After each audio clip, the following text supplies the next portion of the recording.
우리 같이 합독할 하나님 말씀은 마가복음 9장 38절에서 41절입니다. 같이 합독하겠습니다.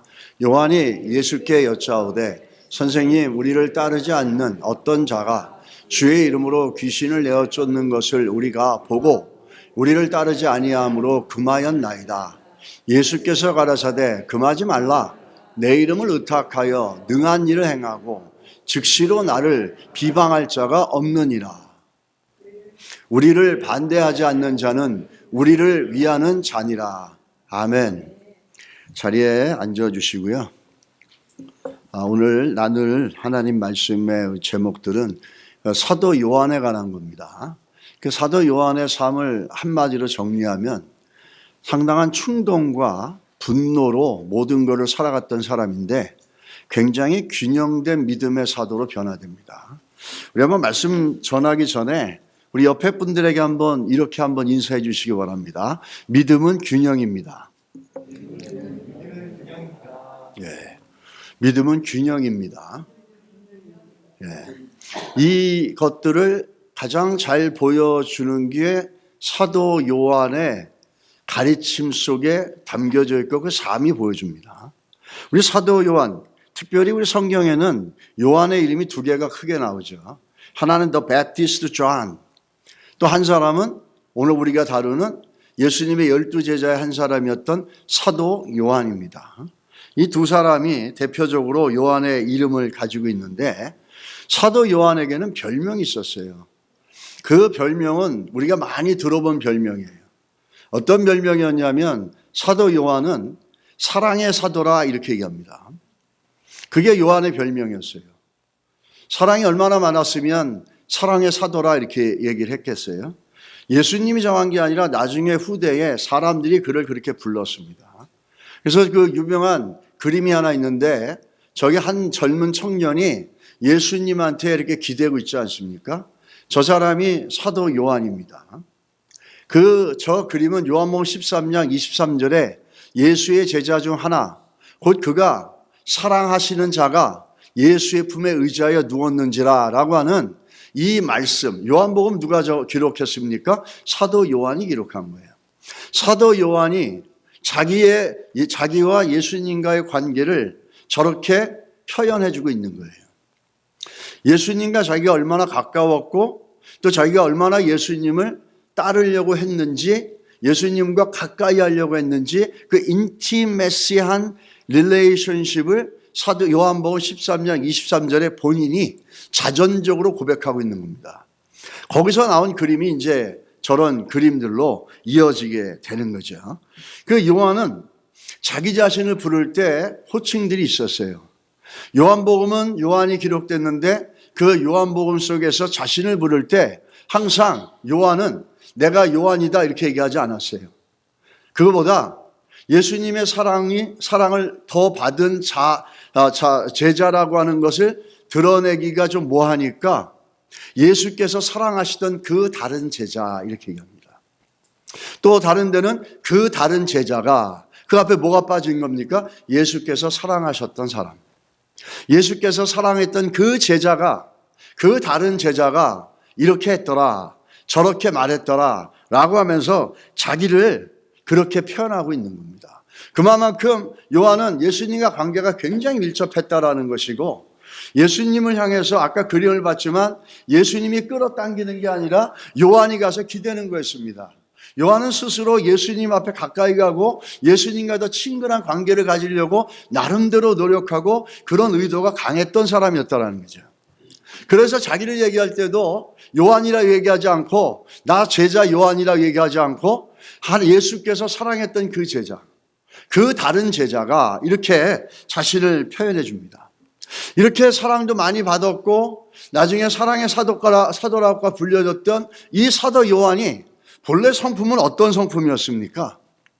요한의 성품은 우리가 잘 아는 것처럼 지난주에 우리가 다루었던 그의 형 빅 제임스, 큰 제임스, 큰 야고보, 그와 함께 예수님께 어떤 별명을 받았습니까? 보아너게라고 하는 이 천둥의 아들, 우레의 아들, 성격이 너무너무 불같고 성격이 너무너무 거칠고 성격이 너무너무 정말 뭐 어떻게 할 수, 번개처럼 불처럼 그렇게 그 공격적이고 급한 성격이었다라는 거예요.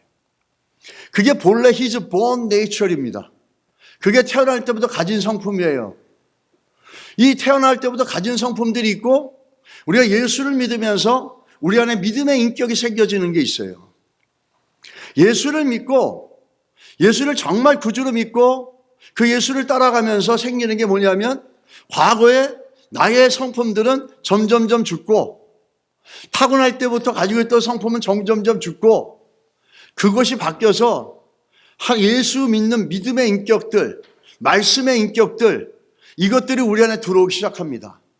옛날에 내 모습으로 봐서는 그냥 때려 부셔야 되고 박살을 내버리고 불을 내서 없애버려야 되는데 예수를 믿고 신앙이 지나가면서 내 안에 예수의 인격이 들어온 거예요.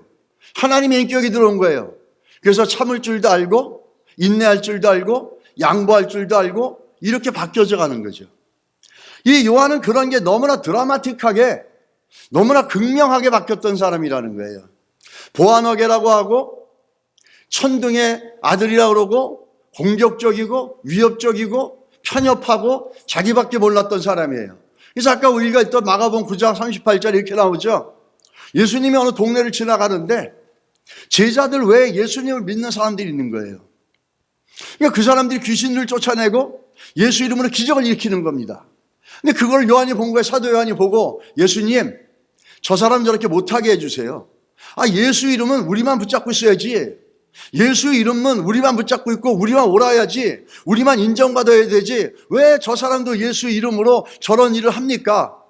우리랑 같은 그룹에 들어와 있지 않지 않습니까? 같은 예수를 믿어도 우리 편이 아니지 않습니까? 이런 거를 다른 말하면 섹탈리즘이라고 합니다. 이 종파주의라고 그래요. 그러니까 뭐 교단도 보면은 침례교는 침례교가 최고고 뭐 순복음은 순복음이 최고고 장로교는 장로교 최고고 그 순복음교회 목사가 장로교 침례교니까 사람 취급도 안 하고 뭐 이렇게 하는 것들 이게 다 사실 알고 보면 종파주의거든요. 이 변화되지 않은 모습들이란 말이에요. 이 사도 요한이 그랬다라는 거예요. 예수 믿고 예수님만 쫓아다니고 예수님만 믿는 일은 우리만 해야지 다른 사람을 허락하면 안 됩니다. 우리만이 기득권을 갖고 있어야 되고 우리만이 종주권을 갖고 있어야 되고 우리만이 그 뿌리가 돼야 되지 왜 다른 사람이 예수를 믿고 따라오게 하십니까? 이런 아주 편협하고 아주 야심적이고 자기가 모든 것을 찾아야 된다는 이 우월의심과 이 아주 엄청난 모습이죠. 우리 이런 사람들 보면은 그냥 말이 안 나오잖아요. 기가 막힌다 그러잖아요. 이랬던 사람이 누구냐? 사도 요한이었다라는 거예요. 그런 성품의 사람이었는데 결론적으로 사도 요한은 사랑의 사도가 됐다 그랬어요. 근데 사랑의 사도가 아니라 더 정확하게 말하면 균형 잡힌 믿음을 보여준 사도였어요. 뭐라고요? 균형 잡힌 믿음을 보여주는 사도였어요. 신앙은 균형입니다. 이 균형이 안 잡히기 시작하면 나가질 못해요. 옆에 분하고 한번 다시 한번 인사하시기 바랍니다. 신앙은 균형입니다. 사도 요한은 사랑의 사도라 그래서 무조건 사랑을 보여주는 게 아니라 그 사랑이 있기까지 그 사랑을 만들어내는 원동력이 무엇이냐를 갖다 보여주는 게 우리가 성경을 통해서 요한이 쓴 성경을 보면은 알 수가 있습니다. 요한복음, 요한 1, 2, 3서 그리고 또 요한 계시록까지 나온다는 거예요. 그러면 균형 잡힌 믿음, 건강한 믿음은 뭘까요? 한번 예수님에 대해서 사도 요한이 요한복음의 1장 14절로 최초로 예수님이 어떤 분이고 예수님 안에 있는 신앙의 모습이 어떤지를 얘기해 준 사람이에요. 어떻게 하는지 보겠습니다. 요한복음 1장 14절입니다. 같이 읽겠습니다. 말씀이 육신이 되어 우리 가운데 거하심에 우리가 그 영광을 보니 아버지의 독생자의 영광이요 은혜와 진리가 충만하더라. 아멘. 이 건강한 믿음이란 건 어떤 거냐면 은혜와 진리가 충만한 겁니다. 균형 잡힌 믿음이라는 거예요. 하나님의 사랑과 하나님의 진리가 함께 균형 잡힌 거예요. 이 균형이라는 것, 우리 신앙이 성장하지 못하는 이유가 뭔지 아세요? 우리 신앙의 균형을 잃어버렸기 때문이에요. 내 멋대로 믿고 내가 하고 싶은 대로 하는 게 신앙이라고 생각하는 거잖아요. 그럼 그 신앙은 성장이 없어요. 신앙이 성장이 없으면 뭐가 없습니까? 하나님의 은혜와 복도 없어요. 절대 없어요. 우리가 하나님 복 주세요, 하나님 응답해 주세요, 이거 전에 내 신앙이 어떤지를 보고 내가 은혜와 진리의 신앙으로 잘 붙잡혀 있으면 문제도 해결되고 하나님께서 생각하지 않은 부분까지 은혜, 짓지 않은 집에서 살게 하고 심지 않은 나무의 열매를 먹게 해주시는 그런 은혜와 복을 우리에게 주십니다. 또 바울은 뭐라 그럽니까? 고린도서 13장 6절에 사랑의 장입니다. 사랑은 언제나 온유하고 사랑은 언제나 이렇게 얘기하는데 이 얘기는 안 하잖아요. 13장 6절에 뭐래요? 사랑은 불의를 기뻐하지 아니하며 진리와 함께 기뻐하고, 영어 성경에 분명히 나오죠. Love does not delight in evil, but rejoice with the truth. 우리 안에 하나님의 사랑이 있다면 우리 가운데 나와야 되는 가장 중요한 열매가 뭐냐면 진리와 함께 기뻐하고 진리를 따라 생각하고 말씀을 따라 결정해 나가는 사랑과 진리가 함께 있어야 된다는 거예요. 신앙은 균형입니다. 균형을 잃어버린 신앙은 절대 잘하지 못해요. 50년, 60년, 60년 예수를 믿었다고 중요한 게 아니에요. 내 신앙이 균형 있냐가 중요한 거예요. 그 균형이 없으면 아가는 유다 지파였고, 속된 말로 오늘날로 말하면 유다 지파, 신앙의 명문 집안이잖아요. 그러니까 이 이스라엘 사람들이 유다라는 이름을 좋아하잖아요. 그리고 거기 3대 4대 내려오는 믿음의 집안 사람이었어요. 근데 어떻게 했어요? 죄 짓고 그 이스라엘 그 나라 전체를 갖다가 죄로 말미암아 하나님의 심판을 받게 만드는 그런 위기까지 몰아가지 않습니까? 몇 대를 믿는 게 중요한 게 아니에요. 내가 지금 어떤 신앙을 가지고 있느냐가 중요한 거고, 내가 목사냐 가는 게 중요한 게 아니에요. 내가 어떤 신앙을 갖고 있느냐가 중요한 거예요. 여러분, 균형의 신앙을 잃어버리면 그 신앙은 성장하지 못해요. 성장하지 못하면 가장 먼저 불이익을 받는 사람은 뭔지 아세요? 나예요, 나. 우리가 균형 잡힌 신앙이, 우리가 사도 요한이 우리에게 보여주는 대표적인 중요한 교훈이 뭐냐면 균형 잡힌 신앙의 모델을 우리에게 보여주시겠다는 거예요. 하나님의 사랑과 하나님의 진리, 하나님의 사랑으로 진리가 드러나고 진리로 말미암아 하나님의 사랑이 표출되어져 나가는 것, 이 관계를 이 사랑의 사도라고 하는 요한이 보여줘서, 사랑의 사도라는 바다 그 사람이 쓴 책의 내용을 보면서 우리가 알 수 있는 건 뭐냐면 사도 요한은 균형 잡힌 믿음의 사도다라고 하는 게 오히려 더 맞는 말이라는 겁니다. 우리 그 건강한 믿음이 이렇게 되어지는데 변화된 사도 요한의 신앙들을 한번 살펴보게 되면요, 이 사람은 원래 어떤 사람이었냐? 아까도 얘기했지만 충동, 분노, 자기중심, 다른 사람 무시하고 우월감, 엘리트의식, 자기가 아니면 안 된다는 이런 걸로 가득 찼던 사람이에요. 제자들은 완벽해서 제자가 된 게 아니에요, 여러분. 완벽하지 않은 자를 불러서 하나님 만들어서 써서 사도가 되게 하시고 하나님의 복음의 통로가 되고 하나님 나라의 귀한 일꾼이 되어진 거예요. 여러분과 저도 마찬가지입니다. 완벽해서 하나님의 제자가 되고 하나님의 자녀가 되고 성도가 되고 목사가 되고 집사가 되는 게 아니에요. 하나님의 은혜로 부족하지만 부르셔서 우리를 만들어 가시는 거예요. 그리고 또 만드시고자 하는 의도를 갖고 우리를 부르셔서 하나님 자녀 삼으셨다는 거예요. 이 사도 요한을 보게 되면 이 성격이 본래는 이렇게 감정적이고 충동적이고 분노로 이끌려가는 사람이었지만 이가 변화되어집니다.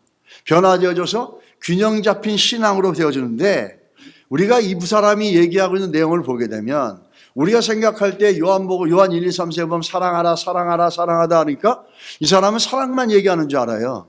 그렇지가 않습니다.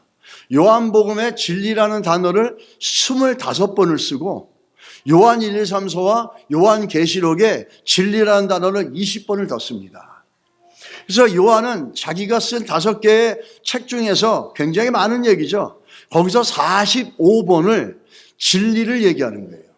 우리는 맨날 사랑만 얘기하는데 사랑만 얘기하고 있다면 이거는 상당히 균형이 안 잡힌 거죠. 근데 그 사랑을 얘기하면서 결국에 이 사람이 강조하는 거냐면 진리였다라는 거예요. 진리. 진리를 올바르게 믿으면 하나님의 사랑이 나온다는 거예요. 하나님의 사랑을 드러낸다는 건 내 안에 진리가 있다라는 거예요. 이 관계가 벗어질 수가 없다라는 거죠. 그거를 요한은 굉장히 잘 설명해 주고 있습니다. 아주 보안하게 천둥과 번개의 아들이었던 그런 감정과 분노에 휩싸였던 인생인데 어떻게 이렇게 균형 잡힌 믿음으로 바뀌면서 하나님의 사랑을 얘기할 수 있었는가? 우리는 이건 철저한 하나님의 은혜고 더 중요한 건 뭐죠? 사도행전 1장의 오순절 사건이 나오는 마가 다락방에서의 모든 성도들과 120문도가 모여서 기도했던 성령의 경험을 통해서 이루어지는 겁니다. 우리가 이제 나중에 올해 말부터는 사도행전을 살펴볼 겁니다. 그 사도행전의 그 놀라운 역사로 이가 변화되는데 그 사도행전의 역사는 하나님의 큰 은혜의 한 부분이었다라는 거죠. 그래서 그 사도 요한으로 바뀌어집니다. 이 사람은 바뀌어지면서 또 그뿐만 아니라 진리와 비진리를 명확하게 구별합니다. 이 사랑과 진리, 은혜와 진리 균형의 신앙을 가졌는데 이 사도 요한은 진리와 비진리를 분명하게 대조시킵니다. 블랙 앤 화이트처럼 아주 분명하게 대조시켜요. 여러분 요한복음과 이분이 쓴 책을 보면 이런 말이 나와요. 믿음과 어둠을 대조하고 생명과 죽음을 대조하고 하나님 나라와 마귀의 나라를 대조하고 하나님의 자녀와 사탄의 자녀를 대조하고 의인의 심판과 악인의 심판을 대조하고 그리스도를 영접함과 그리스도를 거절함을 대조하고 순종과 불순종을 철저하게 대조합니다. 그 얘기는 뭐죠? 이분의 신앙이 사랑만 얘기하는 그런 불균형의 신앙이 아니라 진리의 분명한 견고한 고백 위에서 그 사랑이 드러나왔다는 균형 잡힌 신앙을 보여주는 거예요. 맨날 진리 없는 사랑만 얘기해 나간다면 어떻게 어둠과 빛을 생명과 죽음이라고 하는 분명한 기준을 갖고 대조를 만들어낼 수 있겠냐는 거죠. 이렇게 균형 잡힌 신앙을 갖고 그 신앙 속에서 그 사랑들이 드러나는 것들을 보여주고 있다는 겁니다. 우리는 쉽게 말해 하나님을 사랑하는 마음과 하나님 말씀을 믿고 순종하는 것이 나누어질 수 없다는 거예요. 말씀을 따라 살아가려고 하는 것과 또 삶 속에서 그것을 행하는 행동의 방법이 하나님의 사랑으로 드러나는 것과 이거는 나눠질 수가 없어요. 중요한 포인트는 한 가지 우리가 정리해야 될 것은 사랑이라는 것은 여러분과 제가 생각하는 휴머니스틱하고 어떤 이모셔널한 것이 성경이 말하는 하나님의 사랑이 아니라는 거예요. 내가 원하는 대로 되고 내 감성을 채워주는 게 그게 하나님의 사랑이 아니고 교회의 사랑이 아니라는 거예요. 이 빛과 어둠을 분명하게 얘기해 주면서 이렇게 균형 잡힌 말씀의 진리를 읽고 주위에서 하나님의 사랑을 드러내는데 사도 요한이 보여준 하나님의 사랑은 어떤 겁니까? 감정적인 게 아니라는 거예요. 이거 인간적인 어떤 욕망을 채워주는 게 아니라는 거예요. 하나님의 진리 위에서 불신과 세상의 원리를 분별하여서 주를 따르려고 하는 열정과 헌신이 바로 이 사랑이라 얘기하는 겁니다. 그러면서 우리가 서로 사랑해야 되는 이유들을 말씀해 주는데 요한일서 3장 9절로 11절이에요. 여러분 같이 한번 읽겠습니다. 하나님께로부터 난 자마다 죄를 짓지 아니하나니 이는 하나님의 씨가 그 속에 거함이요 그도 범죄하지 못한 것은 하나님께로부터 났음이라. 이러므로 하나님의 자녀들과 마귀의 자녀들이 드러나나니 무릇 의를 행하지 아니하는 자나 또는 그 형제를 사랑하지 아니하는 자는 하나님께 속하지 아니하니라. 우리는 서로 사랑할지니 이는 너희가 처음부터 들은 소식이니라. 짧은 문구지만 대표적으로 우리가 좀 보는데 요한일서 3장 9절로 11절에는 대조가 있습니다. 아까도 얘기했지만 요한이 가리킬 땐 빛과 어둠과 생명과 죽음을 대조하는 것처럼 오늘도 저기로 보십시오. 하나님으로부터 난 자와 하나님부터 나오지 않은 자들, 하나님의 자녀들, 마귀의 자녀들, 그것들을 분명하게 얘기해 주고 그러면서 제일 중요한 게 뭐냐면 하나님의 씨앗입니다. 하나님의 씨가 그 속에 거하면 이렇게 얘기합니다. 하나님의 씨앗을 다른 말로 바꾸면 뭐라 그럴까요? 구원의 씨앗이에요. 구원의 씨앗이라고 얘기하는 거예요. 이 구원의 씨앗이 우리 안에 심겨져 있다면 그러면 어떻게 되는 거죠? 구원의 씨앗이 우리 안에 심겨져 있다면 당연히 진리의 순종과 이웃을 대한 사랑이 가능해진다는 거예요. 진리의 씨앗이 우리 안에 있을 때 우리가 하나님 말씀에 순종해 갈 수 있고 진리의 씨앗이 있을 때 말씀을 따라 그 순종함으로 사랑이라고 하는 놀라운 열매를 만들어갈 수 있다는 거예요. 우리가 다시 한번 그 본문의 말씀을 보면은 이 진리의 씨앗, 하나님의 씨앗, 구원의 씨앗이 있다라는 이거는 우리가 사랑하는 것, 오늘 보십시오. 하나님께로 났다라는 것, 범죄하지 못한다는 거예요. 하나님의 자녀와 마귀들 다른 게 뭐죠? 의를 행하지 않은 자는 마귀로부터 난 거고 형제를 사랑하지 않은 자는 하나님께 속하지 않았다라는 거예요. 하나님의 씨앗이 있다면 진리를 순종하고 의를 행하고 이웃을 사랑해 나가는 것, 우리 형제를 사랑해 나가는 것, 이게 옵션이 아니라는 거예요. 이거는 맨데토리라는 거예요. 최소한 우리 안에 하나님의 구원의 씨앗이 있다면 내가 사랑해야 된다, 내가 순종해야 된다라는 tiny little intention이 있어야 돼요. 의도가 있어야 돼요. 아무것도 없는 거예요. 아무것도 없다면 그때 그게 문제인 거예요. 우리가 완벽하게 사람을 사랑합니까? 사랑할 수 있다라고 얘기하기는 어려워요.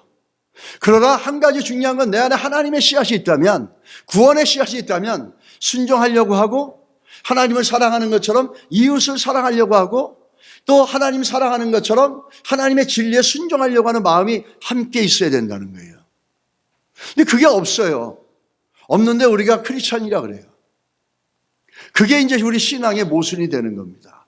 여러분의 신앙은 어떠세요? 균형 잡힌 신앙이십니까? 하나님의 구원의 씨앗이 있어서 진리의 말씀에 순종하고 분별하고 내 자신을 돌아보면서 하나님 말씀을 따라서 그래도 순종하며 사랑해 나가려고 하는 작은 의도가 있습니까? 만약에 있다면 감사합시다. 하나님의 은혜로 내 안에 구원의 씨앗이 있다는 거예요. 근데 전혀 그런 적이 없어. 예수를 20년, 30년 보다 맨날 내 거, 내 생각, 내가 원하는 것 이렇게 사는데 이게 바리새인들하고 다른 게 없는 거거든요. 바리새인들 핵심 보면 다 나예요, 다. 내가 높아져야지, 내가 인정받아야지, 내가 사람들 앞에 추앙받아야지, 참 나예요. 근데 예수님이 그 사람을 향해서 어떻게 반응했어요? 마지막까지 비판했잖아요. 근데 끝까지 회개하지 않잖아요. 그게 또 바리새인들의 모습이에요. 하나님의 씨앗이 있다라고 하는 건 순종하는 것과 사랑하려고 하는 마음들, 이것들이 없다면 하나님의 씨앗이 과연 있는가라는 거죠. 그래서 요한이 가리키는 건 뒤집어 보면 이런 거예요. 하나님의 씨앗이 너희에게 있느냐? 그러면 사랑할 수밖에 없어. 근데 사랑하지 않냐? 그럼 너희들 안에 하나님의 씨앗이 없을 수 있어, 이런 얘기예요. 이게 부드러운 얘기 같지만 굉장한 심각한 경고라는 거예요. 그래서 구원의 씨앗, 이건 진리의 순종함과 이웃과 형제 자매들을 향해서 사랑을 하려고 하는 의도와 가능성을 만들어준다는 겁니다. 내 힘으로 하는 게 아니라는 거죠. 구원의 씨앗이 있으면 하나님의 진리를 순종할 수 있고 이웃을 최소한 사랑하려고 하는 의도와 태도가 있어야 된다는 거죠. 우린 여기서 뭘 볼 수 있냐면 믿음의 균형을 볼 수 있다는 겁니다. 진리와 사랑이 함께 가야 된다는 믿음의 균형이에요. 오늘날 제일 무서운 게 뭔지 아십니까? 진리 없는 하나님의 사랑만 강조하는 거예요. 라벨이라고 하는 사람이 사랑이 이긴다라는 책에 이런 내용을 썼어요. 하나님은 모든 사람을 조건 없이 제약 없이 한계 없이 사랑하신다. 이런 말씀 여러분 많이 퍼밀리얼하죠? 친근하죠? 하나님은 여러분 조건과 사랑 없이 다 사랑합니다. 이런 얘기 얼마나 많이 들어요. 그렇다고 해서 우리가 변화되지 말라는 얘기는 아니거든요. 그 다음을 보십시오. 간절히 말하기를 원하는 사람은 수많은 죄인을 지옥으로 보내는 하나님을 부정하기에 이릅니다. 이걸 좀 쉽게 얘기하면은 하나님 사랑 얘기하면서 조건 없이 제약 없이 한계 없이 하나님 사랑합니다라고 얘기하면서 간절히 그렇게 얘기하면서 하나님의 진리에 대해서 얘기하지 않는 사람들, 이것만 말하는 사람들, 이런 사람들은 많은 영혼들을 어떻게 합니까? 지옥으로 보낼 수밖에 없다라는 거예요. 하나님의 조건 없는 사랑, 제약 없는 사랑, 한계 없는 사랑 맞습니다. 우리를 선택할 때 하나님 그렇게 사랑하세요. 그러나 그 하나님의 사랑을 알면은 우린 진리 가운데 살아가야 되고 진리를 통해서 우리 가운데 그 사랑이 드러나야 된다는 거예요. 분별 없이 무분별 없이 아무 조건 없이 제약 없이 살아가 괜찮아 이렇게 하다가 수많은 죄인을 지옥으로 보낸다 이렇게 얘기하는 거죠. 이게 포인트입니다. 이 얘기는 사도 요한도 동일하게 얘기하고 있어요. 사도 요한도 이 저자가 얘기하는 것처럼 똑같은 얘기를 하고 있어요. 계시록 22장 18절에 뭐라 그럽니까? 같이 한번 읽어보세요. 내가 이 책의 예언의 말씀을 듣는 각인에게 증거하노니 만일 누구든지 이것들 외에 더하면 하나님이 이 책에 기록된 재앙들을 그들에게 더하실 터이요. 하나님의 말씀을 빼거나 하나님의 말씀을 가하거나 더 플러스하거나 마이너스하게 되면 이 책에 기록된 재앙들이 그들에게 이루어진다는 거예요. 그건 뭐죠? 진리를 견고하게 하라는 겁니다. 진리를 인간적으로 타협하고 내 생각으로 재단하고 내 생각으로 그 정죄하고 판단하지 말고 진리를 있는 그대로 믿으라는 거예요. 그렇지 않으면 우리가 변화도 안 될 뿐만 아니라 균형된 신앙도 못 가질 뿐만 아니라 재앙이 우리에게 임한다라고 사도 요한이 얘기하는 거예요. 아니 사랑 얘기하시는 분이 어떻게 재앙을 얘기합니까? 우리가 그렇게 얘기할 수 있잖아요. 어떤 사람들 얘기하잖아요. 아니 사랑 얘기하면서 하나님이 어떻게 지옥을 만드셨습니까? 아니 사랑 얘기하면서 하나님 왜 심판하신다 그럽니까? 이런 것처럼 아니 사랑만 얘기하는 사도 요한이 무슨 재앙을 얘기합니까? 그렇죠. 그 사도 요한이 얘기하고 있는 의도를 반만 알게 되면 그렇게 얘기할 수 있습니다. 근데 사도 요한이 얘기하는 사랑의 근거지가 어디입니까? 하나님의 진리의 말씀이에요. 거기서부터 나오는 게 이 사랑이에요. 그것을 온전하게 이해할 때 우리는 사도 요한이 계시록에 저렇게 경고하는 걸 알 수 있다는 거죠. 요한계시록 22장 18절에 그렇게 되어져 있는 걸 보면서 사도 요한이 어떤 것에 관심이 있었는지 우리가 그 성경을 보면서 한번 보겠습니다. 대표적으로 요한 3서 1절에서 3절에서 4절입니다. 1장 3절에서 4절입니다. 같이 한번 읽을까요? 형제들이 와서 내게 있는 진리를 증언하되 내가 진리 안에서 행한다 하니 내가 심히 기뻐하노라. 내가 내 자녀들이 진리 안에서 행한다함을 듣는 것보다 더 기쁜 일이 없도다. 아멘. 바울이 얘기했죠. 사랑은 진리와 함께 기뻐한다. 그리고 지금 어떻게 합니까? 요한은 얘기하죠. 내가 가장 기쁜 게 뭔지 아니? 여러분들이 하나님의 자녀들이 진리 가운데 행하고 진리를 드러내고 진리 안에서 행하고 이거를 보는 것보다 더 기쁜 일이 없다라는 거예요. 이 진리에 대해서 그렇게 강조하고 진리에 대해서 이렇게 관심이 많았던 사도 요한이죠.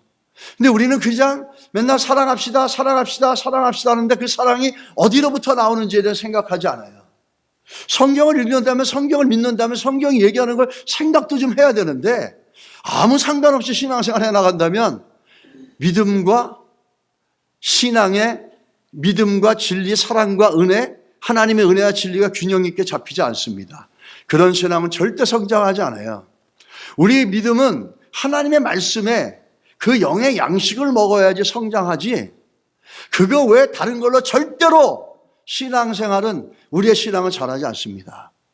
내가 50년, 60년 예수 믿었던 경험 그걸로 여러분의 신앙은 잘하지 않아요. 물론 그렇게 신앙생활을 올바로 할 때 잘하는 경우가 더 많습니다. 그러나 그렇지 않은 경우도 있다라는 거예요. 그리고 우리의 직분 그게 내 신앙을 얘기해 주는 거 아니에요. 우리의 신앙은 하나님 말씀을 올바로 알고 올바로 믿을 때 신앙의 성장이 일어나고 거기에서 하나님의 말씀을 따라서 이웃을 사랑해 나가려고 하는 마음도 일어나기 시작한다는 거예요. 요한일서 2장 4절을 보십시오. 그를 아노라 하고 그의 계명을 지키지 아니하는 자는 거짓말하는 자요 진리가 그 속에 있지 아니하되. 똑같은 얘기예요. 아까 우리가 요한일서 함서 받지 않았습니까? 하나님의 시작과 똑같은 얘기예요. 사랑, 계명을 지키지 않아 순종하지 않는다는 것은 그 안에 진리가 없다라는 거고 그 안에 계명이 없다라는 거예요. 뒤집어 얘기하면 순종하고 하나님의 사랑으로 드러내려고 하는 사람들은 그 안에 하나님의 씨앗이 있고 진리가 있다라는 거예요. 이 관계를 요한은 계속해서 얘기하고 있는 거예요. 여러분 요한 1서, 1, 2, 3서 또 요한복음을 읽을 때 이런 관계를 잘 염두에 두고 성경을 읽어가시기 바랍니다. 그러면 균형 있게 성경을 이해하고 우리의 믿음에 성장이 있을 거예요. 요한이 얘기하는 거죠. 아니 네가 진리가 있다고 예수 믿는다 그러면서 어떻게 계명을 지키지 않아? 어떻게 말씀대로 살지 않고 순종하지 않아? 그건 너 거짓말하는 거야. 네가 예수 그리스도를 믿고 내 안에 진리가 있고 하나님의 씨앗이 있고 구원의 씨앗이 있는데 네 안에 어떻게 나오는 게 맨날 분노, 미움, 정죄, 판단, 선 교만 이런 것만 나와. 그게 어떻게 네 안에 하나님의 씨앗이 있다라는 거야? 없다라는 거야. 이런 얘기를 하는 거예요. 그거를 부드럽게 얘기하는 것뿐이에요. 이거를 놓치면 안 됩니다, 여러분. 신앙도 그렇고 인생도 그렇고 균형입니다. 아인슈타인이 이런 얘기를 했어요. 인생은 자전거를 타는 것과 같다. 균형을 지키려면 계속 움직여야 된다. 이건 반대로 바른 말로 말하면 균형이 유지되지 않으면 인생도 신앙도 자전거도 앞으로 나가지 못한다는 거예요. 균형이 유지되어지면 앞으로 나갈 수 있는 거예요. 그래서 신앙생활을 그러면 우리는 어떻게 균형 잡힌 신앙생활을 할 수 있겠습니까? 우리 그 균형 잡힌 신앙생활은 디모데전서 4장 5절 저기에 기록되어 있는 말씀이에요. 여러분 가운데는 저기에 기록되어 있어도 우리 교회 와서 예배를 드려도 저 말씀이 기록된 거 모르는 사람들 많을 거예요. 저게 뭘까? 왜 저런 걸 기록해놨을까? 돈이 남아서 그 물에 붙여놨을 거예요? 아니에요. 저게 우리 신앙생활의 핵심이고 여러분과 제가 자라나가야 될 신앙의 영의 힘과 이 양식들을 공급해주는 원천이에요. 저걸 놓치면 우리 신앙은 성장하지 못해요. 자전거도 두 바퀴도 달려가는 것처럼 신앙도 말씀과 기도가 있어야 되는 거예요. 그게 없이 신앙이 성장하고 그게 없이 하나님의 은혜와 복을 받겠다고요? 그건 자기 마음대로 믿는 거예요. 그렇게 믿으셔도 괜찮아요. 그렇지만 한 가지 개런티 할게요. 여러분의 인생에 하나님이 약속하신 은혜와 그 약속의 복들은 이루어지지 않을 수 있어요. 우리 신앙생활의 균형은 말씀과 기도라는 겁니다. 예전에 하영조 목사님이 설교 중에 이런 말을 한 적이 있어요. 말씀과 기도는 두 개의 바퀴와 같습니다. 두 바퀴가 조화롭게 움직이지 않으면 마차는 엉뚱한 방향으로 나갑니다. 우리의 신앙도 마찬가지입니다. 말씀과 기도가 균형 있게 잡혀있지 않으면 우리 인생이 어떻게 해요? 엉뚱한 방향으로 간다는 거예요. 엉뚱한 방향으로 가서 자갈비틀 가서 바위돌로 가가지고 마차가 넘어질 수 있잖아요. 근데 말씀과 기도라고 하는 두 가지 균형이 잡혀있을 때 우리 인생은 하나님이 원하시는 향방을 향해서 푯대를 향해서 균형 잡혀있고 힘있게 나아갈 수 있다는 거예요. 우리의 신앙이 성장하지 못한다는 그 팩트는 뭐냐면 우리의 신앙이 균형이 안 잡혀있다는 거예요. 말씀과 기도라고 하는 두 가지의 이 균형이 딱 잡혀져 가지 못하니까 맨날 좌로나 우로나 치우치고 이래서 이리하고 저래서 일소하고 그러면서 20년 30년 예수를 믿어도 뭐가 하나님이 나를 받들어진 경험에 하나님의 은혜의 흔적을 모르겠는 거예요. 우리가 금년마다 모여서 기도하는 첫 번째 제목이 뭔지 아세요? 우리가 순종하여서 하나님을 경험하는 삶이에요. 그러기 위해서는 하나님의 말씀이 부딪히고 걸리는 바위가 되지 않고 순종하여서 디딤돌이 돼서 올라가라는 로마서의 바울의 말씀을 인용하면서 우리가 금년마다 성도들을 위해 중보하고 있다는 거예요. 왜냐하면 그게 우리에게 너무너무 중요한 거니까.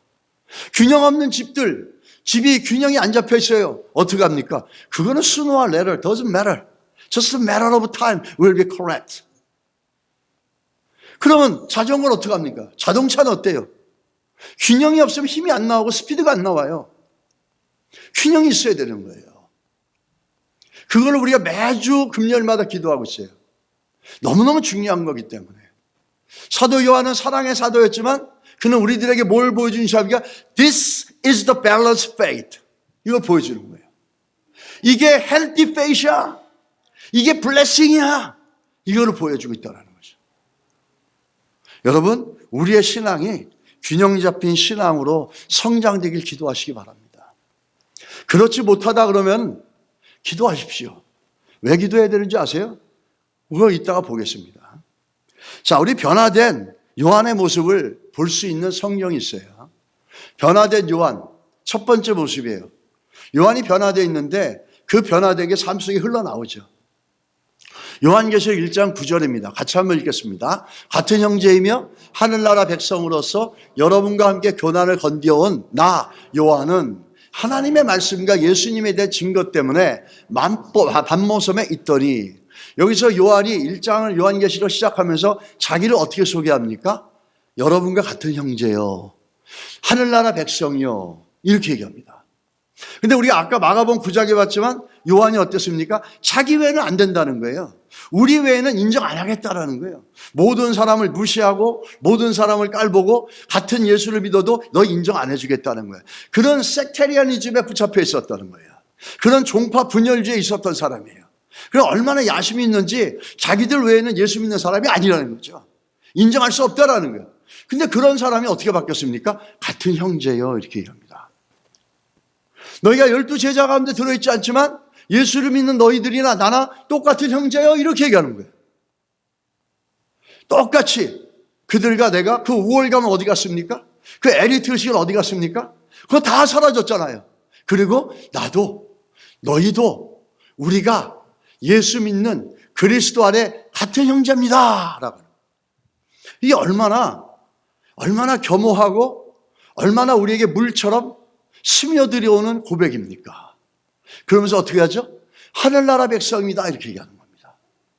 하늘나라 백성이라는 뜻은 뭐예요? 나는 이제 내 분노와 내 충동과 내 욕구와 욕망과 교만에 붙잡혀 있는 인생이 아니라 하나님의 통치를 받는 하나님의 백성이다라는 거예요. 그 얘기는 내 인생의 주인이 내가 아니라 하나님이시라는 거예요. 그러면서 철저하게 하나님의 백성들과 공동체에 자기가 한 부분이 됐다라는 걸 고백하는 거예요. 이 신앙이 올바르게 잡혀지면 올바른 교회에 공동체 의식이 생깁니다. 우리가 바울이 얘기하지 않습니까? 누구는 손으로 불려줬고 누구는 다리로 불려줬고 누구는 뭐 손가락으로 불려줬고 손가락이 발가락을 향해서 야 너는 맨날 신발 신고 다니지 나는 이렇게 내가 더 낫어 이렇게 얘기할 수 없다는 거예요. 하나가 아프면 다른 것도 아플 수밖에 없다는 거예요. 이게 공동체 의식이에요. 요한은 그 공동체 의식이 없었어요. 내가 최고야. 야 니들하고 나하고 어떻게 같은 예수를 믿어? 너하고 나하고 같은 예수를 믿어도 너희는 우리랑 상관없는 애들이야. 이랬던 사람이었어요. 근데 그가 바뀌었어요. 같은 형제요, 하늘나라 백성이요, 이렇게 얘기합니다. 이게 공동체 의식이라는 거죠. 나도 그렇고 너도 그렇고 내 집안이 돈이 많고 잘 살든 못 살든 내가 하나님의 자녀고 같은 백성으로 하나님의 교회, 하나님의 나라 한 부분을 섬기는 한 부분이지 내가 최고가 아니야. 내가 손가락이 될 수도 있고 네가 손이 될 수도 있고 네가 다리가 될 수도 있고 내가 발가락이 될 수도 있고 나는 주님이 주신 그 공동체 그리스도의 몸의 한 부분을 담당하는 사람이야. 이게 바뀐 거예요. 올바른 공동체 의식은 올바른 균형 잡힌 믿음에서 나옵니다. 그렇지 않으면 교회에서 내가 최고가 되는 거예요. 바리새인들처럼. 여러분 오늘 이 요한이 얘기하는 첫 번째 모습이죠. 이 모습은 또 어떻게 나오냐. 두 번째 모습으로 보면 사도행전 3장에 보십시오. 한번 좀 읽어보세요. 처음부터 1절부터 읽어 시작. 성전에 올라갈새 나면서 안진뱅이 된 자를 사람들이 메고 오니 이는 성전에 들어가는 사람들에게 구걸하기 위하여 날마다 미문이라는 성전문에 두는지라. 그가 베드로와 요한이 성전에 들어가려함을 보고 구걸하거늘 베드로가 요한으로 더불어 주목하여 무엇을 얻을까 하여 바라보거늘 베드로가 그러되 은과 금은 내게 없거니와 내게 있는 것을 내게 주노니 곧 나사렛 예수 이름으로 걸으라 하고. 오늘 이 사건을 보게 되면 40년 동안 안진뱅이로 있었던 사람이 예수 이름으로 치유받고 온전하게 치유되면서 leaping and jumping and joy 이렇게 얘기합니다. 막 좋아서 막 기뻐 뛰는 거예요. 그런데 이 일을 주도해 나가는 사람이 누굽니까? 앞에 보면 계속 이름이 누가 나와요? 베드로가 먼저 나오잖아요. 베드로와 요한, 베드로가 요한으로 더불어 베드로가. 이 얘기는 뭐죠? 이 일의 모든 주도권을 베드로가 잡고 있다라는 거예요. 근데 한번 생각해 보세요. 요한의 과거의 모습을 생각해 보세요. 요한은 자기가 머리가 되고 하나님께서 예수님께서 이 땅에 하나님 나라가 임할 때 나를 우편에 아니면 좌편에 세워주십시오 라고 하면서 남보다 앞서려고 그러고 남보다 우월하려고 그러고 타인을 인정하지 않는 사람이었어요. 근데 그랬던 사람인데 옛날 같았으면 이랬을 거예요. 여보세요 베드로 왜 당신만 다 하는 거야? 나도 좀 할게 좀 가만히 있어. 이렇게 할 수 있었을 거예요. 근데 그렇지 않았다는 거예요. 그러면서 이름이 계속 뒤에만 나와요. 요한. 뭐죠? 조연을 하는 거예요. 조연. 베드로를 섬겨주는 2인자가 되는 거예요. 주연이 아니라 조연이 되는 거예요. 이 균형의 신앙, 변화된 사도 요한의 또 한면의 신앙은 아까는 우리가 봤지만 같은 백성, 하나님의 백성에는 공동체의식이 생기고 두 번째 뭐죠? 조연을 하는 거예요. 조연. 제2인자가 되는 거예요. 주연은 베드로가 하게 하고 자기는 조연이 되어져서 서포트해 주는 거예요. 이게 과거의 요한의 모습을 볼 때 가능한 게 아니었어요. 그런데 그가 변화되고 그 안에 믿음의 균형이 잡혀지니까 이제는 조연으로 살아도 괜찮았고 2인자로 살아도 만족하다는 거예요. 이 모습들이 예전의 모습과 극명하게 변화되어져 있는 요한의 모습이라는 거예요. 우리가 하나님의 은혜가 하나님의 믿음이 균형 있게 잡히면 사람이 인정해 주든 안 해주든 내가 2인자가 되든 아니 지나가는 엑스트라가 되든 행인이 되든 그거에 개의치 않아요. 왜 그렇게 우리 신앙을 유치하게 만듭니까? 사람들이 칭찬 한번 해주고 사람들이 인정 한번 해주면 막 일희일비하고 일소하고 막 이렇게 되는데 얼마나 우리 모습을 가만히 보세요. 그런 내 모습이 얼마나 처량합니까? 이게 예수 믿는 사람다운가? 이게 목사인가? 하는 생각이 들잖아요. 오늘 이 요한을 보세요. 사람들이 인정 안 해주고 베드로가 1인자가 되고 자기는 조연을 하고 자기는 엑스트라가 되더라도 아무런 문제가 없어요. 왜? 예수 이름만 드러나면 되니까. 예수 이름만 드러나면 되니까 베드로가 1인자가 되고 자기는 2인자가 된 거예요. 우리는 2인자가 되는 거 되게 싫어하잖아요. 그리고 세상은 1등만 기억하지 2등은 기억하지 않지 않습니까?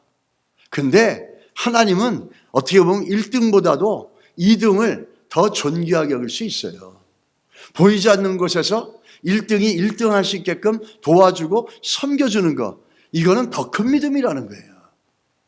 이 요한을 통해서 이 변화되어 있는 그 안에 균형 잡힌 신앙이 보여주는 두 번째 모습들을 우리가 볼 수 있습니다. 여러분은 어느 자리에 쓰고 싶으세요? 조연에 쓰고 싶으세요? 조연이 안 되면 주연이 안 되고 1인자가 안 되면 원통하고 분하십니까? 여러분 뒤집어 또 얘기하겠습니다. 우리의 믿음이 균형이 안 잡혀서 그래요. 균형이 안 잡히면 그렇게 될 수밖에 없어요. 그런 오히려 오늘 이걸 통해서 내 신앙이 어떠한지 살피고 균형의 믿음의 자리로 우리가 나아갈 수 있도록 최소한 하나님 앞에 기도해야 될 줄 믿습니다. 이 요한의 변화가 어떻게 시작됐느냐 이게 참 중요하죠. 요한복음에 보게 되면 세 족시 기록되어 있어요.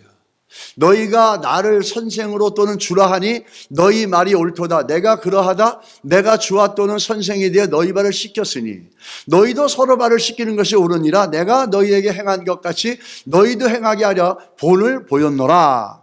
우리가 지난번에 야고보 얘기할 때도 이 얘기했었죠. 왜냐하면 그들이 나와서 엄마까지 와서 치맛바람을 일으키면서 예수님의 하나님 나라가 올 때 나를 레프트에 나를 좌회전으로 나를 우회전으로 세워주십시오 막 그러니까 예수님이 야 하나님의 나라 백성은 세상에 인간처럼 사는 게 아니야. 세상의 권력자처럼 남들을 짓밟고 올라가는 게 아니야. 그러면서 보여준 게 뭐냐? 세족식이에요. 근데 이 세족식이 어디에만 기록되어 있는지 아십니까? 사복음서에 아무도 기록된 데가 없어요. 오직 요한복음에만 기록되어 있어요.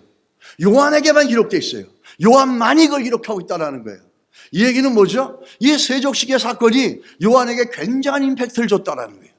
하늘보다 크시고 우주보다 크신 예수님이 허리를 구부리시고 다리를 무릎을 꿇고서 우리의 더러운 발을 씻겨주는 그 사건이 요한에게 엄청난 충격이 되고 감동이 되었다는 거죠. 그래서 요한만이 그 요한복음에 이 세족식의 사건을 기록하고 있는 거예요. 여기서부터 요한은 고민하기 시작했을 거예요. 아, 저분은 우주를 만드신 분이고 천지를 지탱하시는 메시아 구세주신데 살아계신 하나님의 아들인데 우리같이 이 죄인들, 가치없는 죄인들, 로마서 5장에 얘기하는 아무 쓸모없는 죄인들을 위해서 이 땅에 오셔서 우리의 더러운 발을 씻어주시는 건가? 도대체 저분은 어떤 분인가? 이러면서 그 안에 신앙에 예수 그리스도를 통한 나를 보고 세상을 보는 눈들이 조금씩 열리기 시작했다는 거죠. 그래서 그런지 요한은 여기서 서로 발을 씻기라라고 하는 예수님의 가르침을 갖고 어떻게 하죠? 요한 1, 2, 3, 4 읽어보세요. 뭐가 마언이 나옵니까? 서로 사랑하라, 서로 사랑하라, 서로 사랑하라가 끊임없이 나오는 거예요. 세족식을 통해서 그가 배운 교훈이라는 거예요. 예수님이 나중에 그러죠. 서로 사랑하라, 서로 발을 씻으라 이렇게 얘기합니다. 그러면서 서로 섬기지 않는 사람은 어떤 사람이니까? 주인보다 크다고 생각하는 하인이라는 거예요.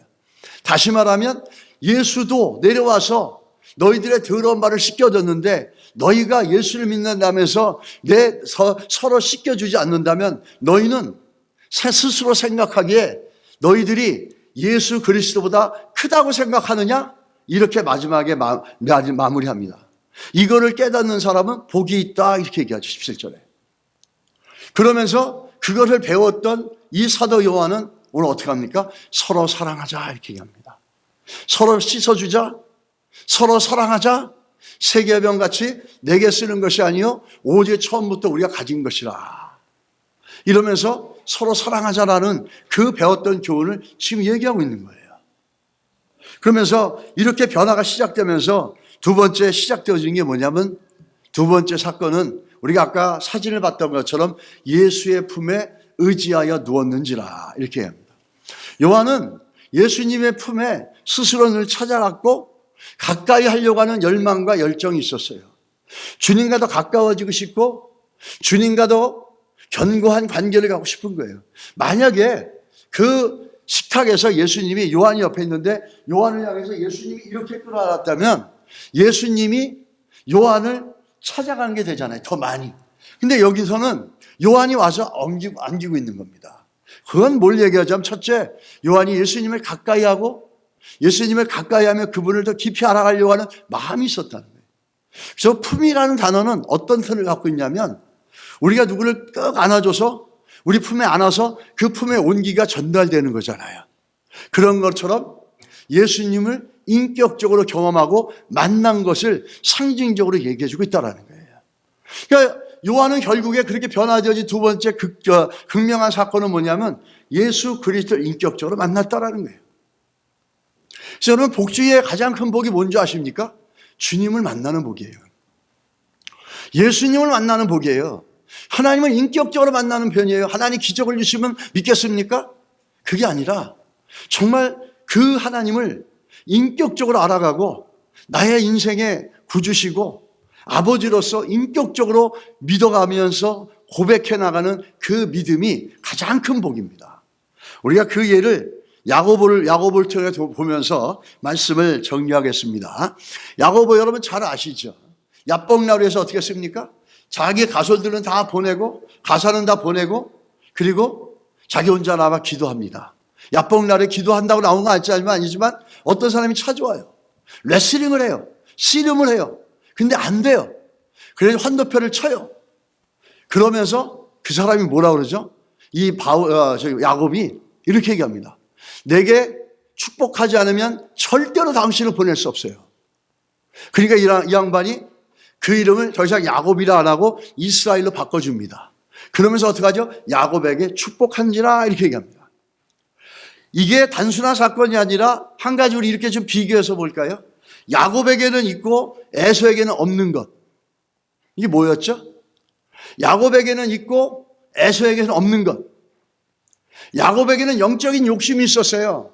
하나님의 장자권을 받고 하나님부터 복을 받으려고 하는 영적인 욕심이 있었어요. 에서는 어땠어요? 팥죽 한 그릇에 자기 장자권을 그냥 아무 가치 없이 던져버렸어요. 영적으로 무관심했어요. 자, 그러면 이걸 우리 삶 속에 한번 봅시다. 야곱에게도 있고 하나님 백성에도 있어야 하는 게 뭡니까? 영적인 욕심이에요. 하나님의 은혜를 받으려고 하고 하나님을 만나려고 하고 하나님을 경험하려고 그러고 하나님께 기도를 통해서 나가려고 하고 이 영적 욕심이 있어야 된다는 거예요. 야곱을 맨날 사기꾼이라 욕하지 말고 이 똑바로 보세요.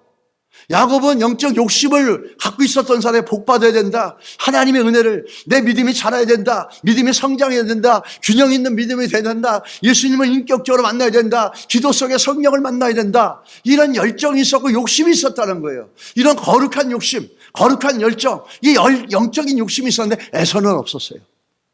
우리가 하나님의 백성이라면 야곱에게 있었던 그 영적 욕심이 여러분과 저에게도 있어야 돼요. 왠지 아십니까? 로마서 말씀 보시겠습니다. 로마서 말씀 정리하면 이걸 이렇게 얘기하네요. 두 가지 종류의 자녀가 있어요. 하나는 육신의 자녀, 하나는 하나님의 자녀라는 거예요. 그러면서 야곱은 어떤 사람이었어요? 하나님의 자녀였어요. 그래서 야곱은 사랑하고 에서는 미워하였다라는 겁니다. 그 말은 뭐죠? 저게 바로 구원의 씨앗이라는 거예요. 구원의 씨앗이 있는 사람들은 그 야곱처럼 영적인 욕심이 있는 거예요. 오늘 혹시라도, 전 새벽 예배 나올 때 이런 생각으로 나와요. 오늘 혹시라도 오늘 새벽 예배 하나님이 나를 만나 주신 시간이 되면 어떨까? 오늘 새벽 예배 내가 깜빡이고 졸아서 안 나갔는데 오늘 이 시간에 하나님 만나 주실 계획이 있었는데 내가 게을러서 못 나가면 어떡할까? 그래서 나가자. 오늘 또 만나 주시고 오늘 하나님이 내 인생을 바꾸며 우리 교회를 은혜를 주시고 복을 주시는 그 놀라운 역사를 주시는 그 만남이 오늘 이 새벽 예배에 있을지 어찌할까? 여러분과 제가 이 영적 욕심이 있어야 돼요. 왜요? 하나님의 씨앗이 있다면. 하나님의 씨앗이 있다면 에서에게는 없지만 야곱에게 있었던 것처럼 영적 욕심이 있어야 된다는 거죠. 은혜를 사모하고 하나님의 말씀을 실천하고 교회에서 행하는 것들을 통해서 하나님의 그 나라와 그 영광을 위해서 헌신하고 나가는 이 영적인 욕심. 이거는 우리 안에 하나님의 씨앗이 있다는 것이고 이게 변화의 시작입니다. 여러분 기도하십시오. 오늘 우리 삶 가운데 야곱은 약속의 자녀고 에서는 육신의 자녀입니다. 약속의 자녀 안에는 주님을 만나고자 하는 은혜를 받고자 하는 영적 욕심이 있습니다. 말씀을 경험하고 기도의 능력을 경험하고 오늘 하나님이 말씀하셔서 하나님의 품 안에 더 가까이 가고 그 사도 요한이 예수님의 품 안에 가까이 가려는 것처럼 하나님께 더 가까이 가려는 그 영적 욕심이 있어야 된다는 거예요. 이게 구원받은 성도들 안에 있어야 된다는 거죠. 여러분 있으십니까? 있으시길 주의 이름으로 축복합니다. 한 번도 그런 적이 없다면 우리는 우리 신앙에 대해 심각하게 생각해 봐야 돼요. 영적 욕심, 이건 단순한 게 아니고 내 안에 하나님의 구원의 씨앗이 있다는 근거입니다. 우리 가운데 그런 은혜들이 분명하게 있게 되기를 예수 이름으로 축원합니다. 기도하겠습니다. 하나님 아버지, 우리 안에 하나님의 구원의 씨앗을 견고하여 주셔서 야곱처럼 다리가 부러져도 하나님의 복을 받겠다는 간절함이 있고 장자권을 얻기 위해서 그렇게 열정적으로 나갔던 그 모습, 세상으로 볼 때는 사기꾼 같지만 욕심쟁이 같지만 하나님의 자녀들은 하나님의 것을 향해서 하나님의 은혜를 향해서 하나님을 만나기 위해서 이런 영적 욕심과 또 영적 열심이 우리 안에 있어야 될 줄 믿습니다. 하나님의 사랑하는 성도들에게 구원의 은혜를 더하셔서 뜨겁게 주를 만나고자 하는 열망과 열정이 넘치게 하여 주시옵소서. 예수님의 이름으로 기도드렸습니다. 아멘.